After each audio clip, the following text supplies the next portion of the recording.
Hey guys, Jeff here, Dice Setters. So during the weekend I sat there and met with one of the subscribers. We sat there and shot some dice at Ellis Island. And now there's two tables that, I have no control of whatsoever. But that doesn't mean that we just don't go to those places. It means that we improve our game at home, and hopefully for the next time we sit there and visit Ellis Island, we'll be dominators. But it wasn't so last week. So I'm sorry for the subscriber that went with me to trying to help him, show him how to play. It just, it's just one of those hard tables. I tried everything I could possibly think of, and nothing was working. However, my wife rolled the first time at that table. She was the first player at the table when they opened it up at 11, and she made out with $109 and walked away from the table. And that was just one roll. And what she was doing was a basic all 7 roll. All 7 is just exactly what I showed you before. It doesn't matter which way it rolls, it's going to be 7, 7, 7, 7. And when she was rolling it, she just kind of pitched it down there. She was standing at the end.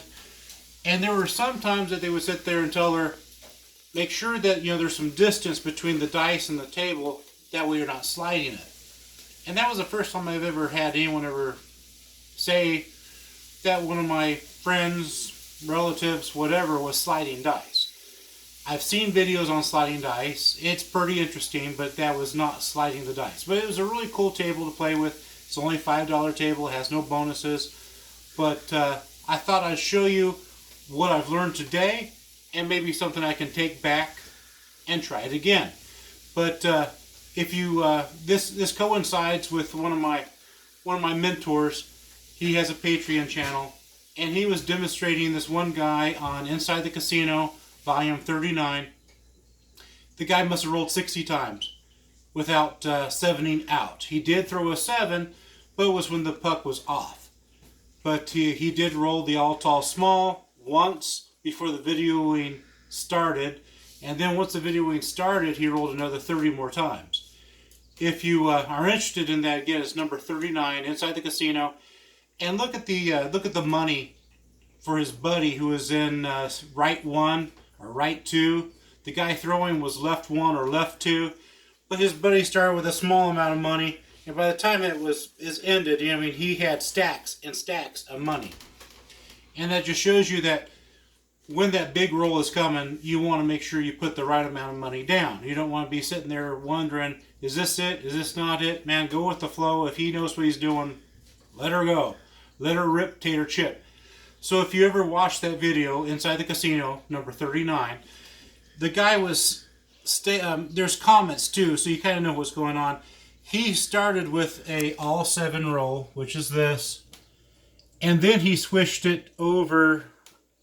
Before that, he was going with a hardway set, and again, a hardway set is extremely hard once it hits the table for it not to do this and end up with a 7, or one dice goes forward, one dice goes backward, and it has a 7. That's why the hardway set, to me, is incredibly hard to master.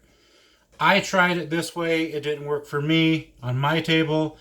I then sat there and tried the hardway set, which I do 6-2, 1-5, and that doesn't work on this table either. So I'm going to try something that always seems to work for me, 3-1, 3-2. So it would look like this to you. And we're going to start with the pass line, to show you that on a bigger table, you could use this for left 1, left 2. I have tried it on right 1, right 2 at the casino, and I was having no luck at it whatsoever. And if you watch the guy in the video, he is also throwing from left 1 or left 2. It's kind of, there was nobody standing here or here, but he kind of took up the whole space. So I would kind of guess he was standing here. He was rolling up into the hook as far as the video shows. So I'm going to sit there and try to duplicate that. I would have minimum on the pass line. I would definitely have something on the crap check, because I'm probably going to roll a 3 on the beginning roll. I don't know why, but I always seem to roll a 3. And it's a very tip of the dice. And we're going to sit there and swing it, give it some rotation. And the biggest key is that when you let go of it, your thumb is going to do this. Just like that. Your fingers are not going to move. If your fingers move, the result is the dice will actually leave the other dice. You don't want that. You want the dice to be cousined together just like that. So we're going to see how good we're going to do. If you watch the video, the guy has his hand up, not resting, but hand up, slightly back. And so he always knows exactly he's doing the same thing over and over again. I can't promise you much, being that I had to hang my head low and try again on this roll. And that one's going to be a 7. But that's the come out roll. Not too worried about that. It was a 7, the dice rolled. That didn't hurt us. We'll throw a 7 out there, and hopefully that'll be the last 7 we throw. The cool thing was after losing $225, Ellis Island will sit there and give you money for getting a player's card. And you don't know what kind of money they're going to give you. They could go up to $5 to, I think, $5,000. I don't know. 500. And my wife only got $5. I got 10. So immediately I took my card after losing $225 and I put it in my favorite slot machine. Now my favorite slot machine, you guys are going to laugh. It's okay. It's called Kitty Glitter. Yeah, I know. I don't look like the type to sit in front of a Kitty Glitter slot machine. But with $10, I took my $10 that was free and I turned it into $225. And believe it or not, they have 2 Kitty Glitter machines there. I only used one of them and I did it twice. And you'll get the bonus, and you'll get a bonus inside of a bonus. If you have the right amount of money on that, it pays pretty well. So we're going to try this again because we're talking about craps, not slot machines. This time I'm going to give it just a hair more of a spin.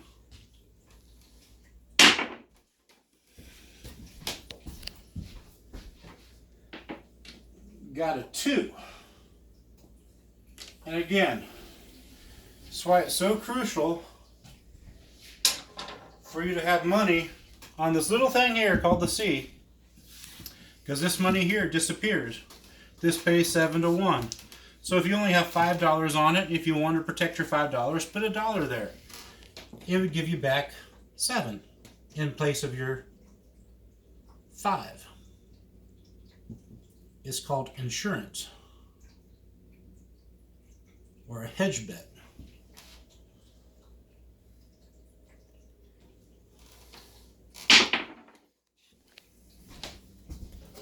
That one's going to be a hard 10.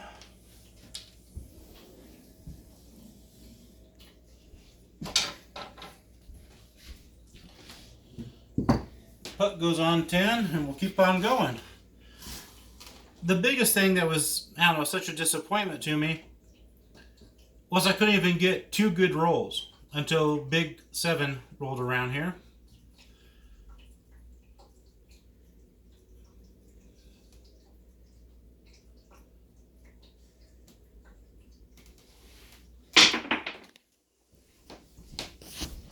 We have a 9. The hardest part is making them stick and not want to come back to you. Because when the dice hit and then they start walking toward you, you know it's going to be big red.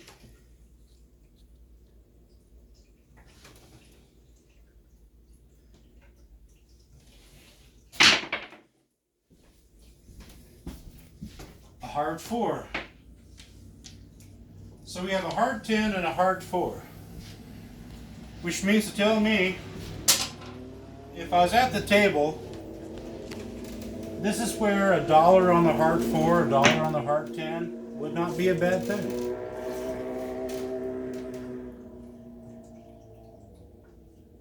What would be a bad thing is if you put that money out there and you never rolled a hard anything. Boy, I messed up on that one. But I got a 10.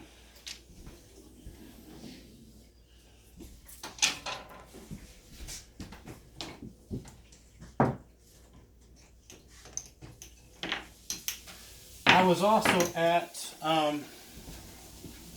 Paris. They had a $10 table, and I saw people lay it down. 10 on everything. The point was established. They put their money down there, and then they roll a 2, and then they roll a 12, and then they roll 11. And you're not getting paid for any of that.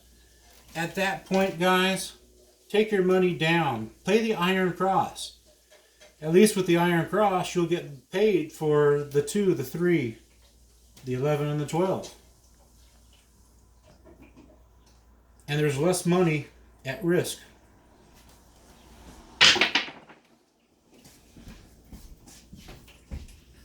It's going to be a 6. I still didn't get it exactly where I wanted it. I want it kind of right in here. It's where I'm trying to make them stay.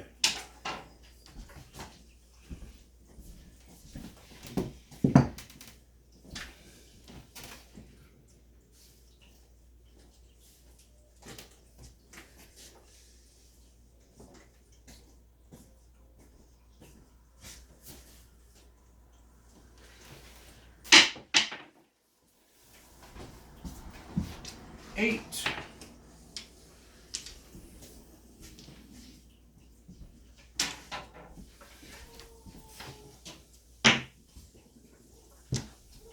So as you see, I have the 8, 9, 10, 2 away from getting the tall if you were playing that. Like I said, nice casino, Ellis Island is. They don't have any bonus. So when you play at a place that has no bonus, you've just got to be a good roller.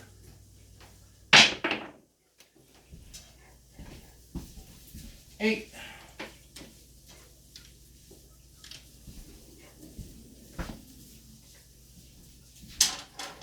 You got to be a good roller, or you just got to fake it till you make it. One of the two.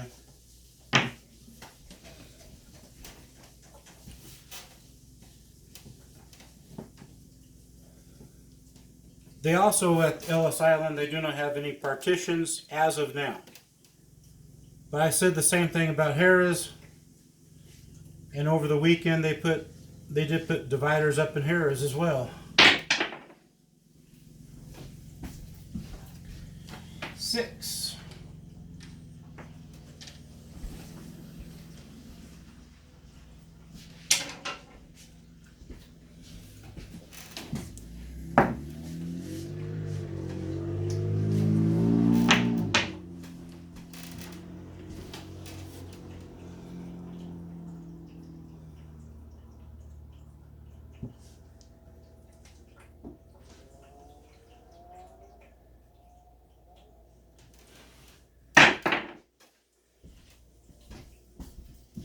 Eight.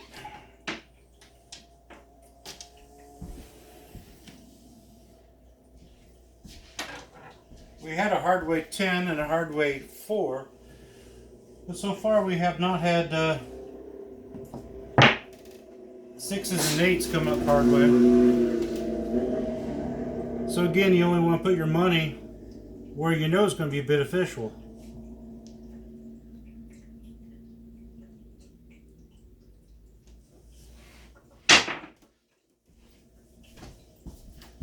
$10, and that is not a hard way. So if we did put $1 there on the hard way 10, we would have lost it.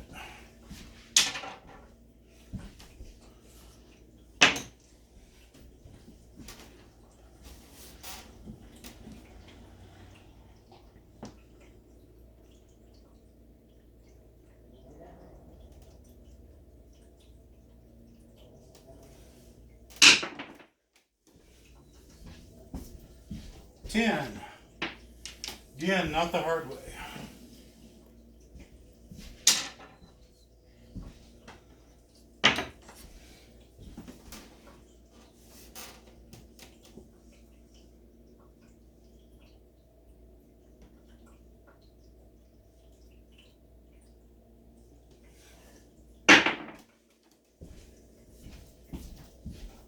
9.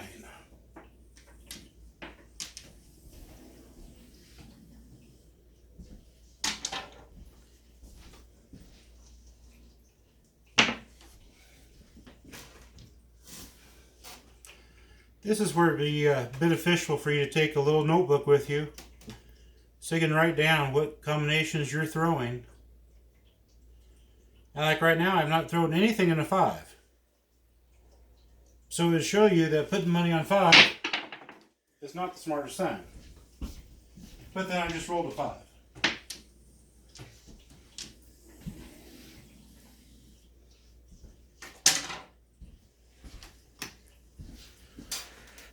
We have one of every number except for any of our horn numbers.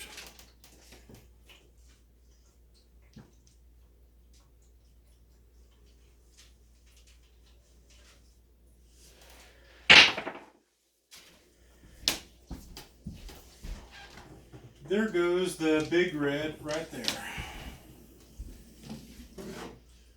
So we can count up 1, 2, 3, 4, 5, 6, 7, 8, 9, 10. 10 rolls. Yeah, that'd be enough for me to sit there and win an Ellis. Why not? I would take it down after 5 or 6 just to make sure. But that's not a bad roll whatsoever. Keep it simple. Keep your rolls down, and pull your money after 5, and then try it again. Pull your money after 5, and if you're like, man, I keep on throwing at least 10, go up one more. You know, use your chips as a counter. You have chip racks. I always ask for change, and I always keep one chip rack to see how many throws I'm in. And if you run out, just ask for more change, and you keep on. You're like 1, 2, 3, 4, 5. Okay, so this is my 6-1. Okay, am I going to turn my money down? Because I'd rather turn it off soon than to sit there and lose it. But when I was playing Saturday, it didn't matter what I did. It was one of those things. Okay, well, I lost. Well, okay, I lost. Okay, I lost.